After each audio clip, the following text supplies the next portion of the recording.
But today we did what is called a swim to failure set. What we're doing here is trying to actually get the intensity up, so we're actually challenging the clearing of waste and lactate. So today's set was 8 times 200.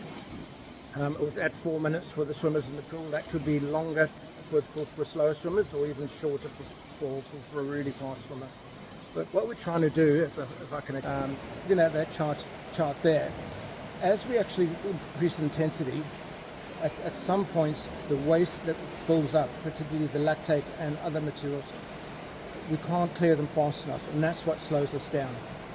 So in that chart, the green part is when we're aerobic, our body's coping really well, we're not generating a lot of waste, we're burning fat, oxygen, small amounts of glycogen, and the waste does not build up.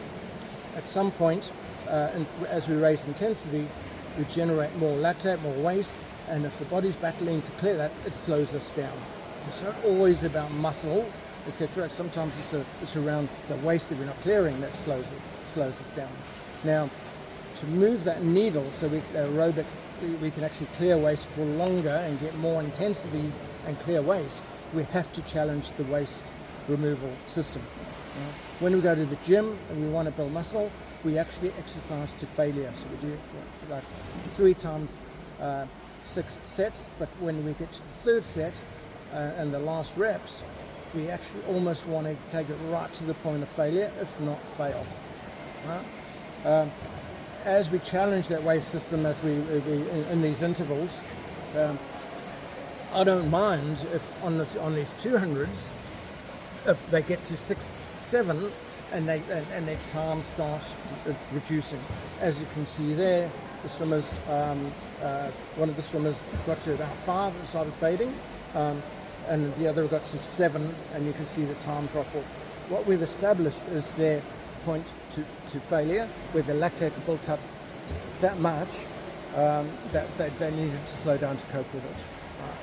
When they go to bed at night after these sets, the body says, I failed, I didn't remove waste long enough, and then part of the recovery will be improving that waste removal system so they can actually get faster. Now, when you're doing any interval set, you should be taking it to the point of failure. Otherwise, you're not really achieving the objective. I see lots of athletes controlling their interval pace so they can finish the set safely because they don't want to fail. Again, it's that fear of failure coming in. I'd rather see somebody do 1 less and failing than finishing all the intervals in their set and knowing they could do 1 or 2 more.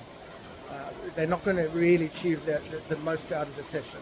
I like to actually see people, if I set like 2200s intervals on the run, I'd like to see them fail 18, 19, or just make 20, then finish the 20 and walk away and feeling, no, that was good. I controlled that set. I got through it safely.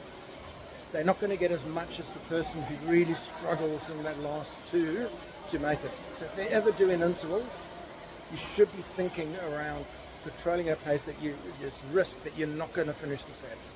Right? Not playing the safe part and saying, I want to go to the pace that I know I can finish the set and impress the coach. I'll be more impressed if you fail at 1 or 2 before the end, because that means you're pushing the pace, you're challenging the system you're trying to challenge, and when you recover and you rest and you sleep at night, your body will now try and compensate for that failure. Hope that makes sense. Yeah.